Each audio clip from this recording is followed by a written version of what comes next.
que neram governam o mundo. No livro de Salmos, capítulo 73, esse que nós acabamos de ler agora, o salmista chamado Asaf, ele conta um pouco do seu testemunho.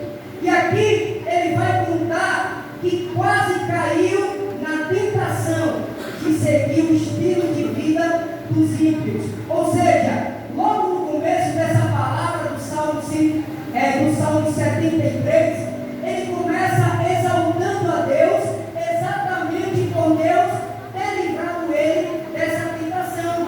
Porque na concepção de Asaf, ele olhava para as pessoas do mundo e ele enxergava que aquelas pessoas eram prósperas, que aquelas pessoas tinham riquezas, que aquelas pessoas não adoeciam, que aquelas pessoas maquinavam mal e não era punida, e quando era punido não sofria muito, enquanto ele, como sacerdote no templo do Senhor, tinha que acordar pelas madrugadas, matar um cordeiro, preparar ele para logo em seguida oferecer um sacrifício matutino junto com as suas orações.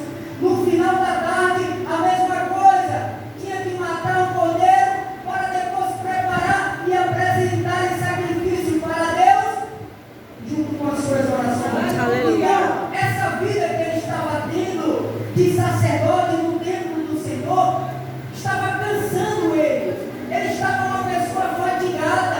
Ele achava que tudo que ele estava fazendo para Deus não tinha valor, não tinha recompensa, porque enquanto ele estava lá, tendo uma vida difícil, fazendo a obra do Senhor, se dedicando com as coisas de Deus, ele olhava para as pessoas lá fora e via que aquelas pessoas não tinham problema algum, que aquelas pessoas não sofriam, que aquelas pessoas só prosperavam, que aquelas pessoas faziam todo tipo de mal e nunca era punida, e quando era punida, muitas das vezes não sofria muito, enquanto ele estava ali se dedicando na obra de Deus, tendo uma vida difícil.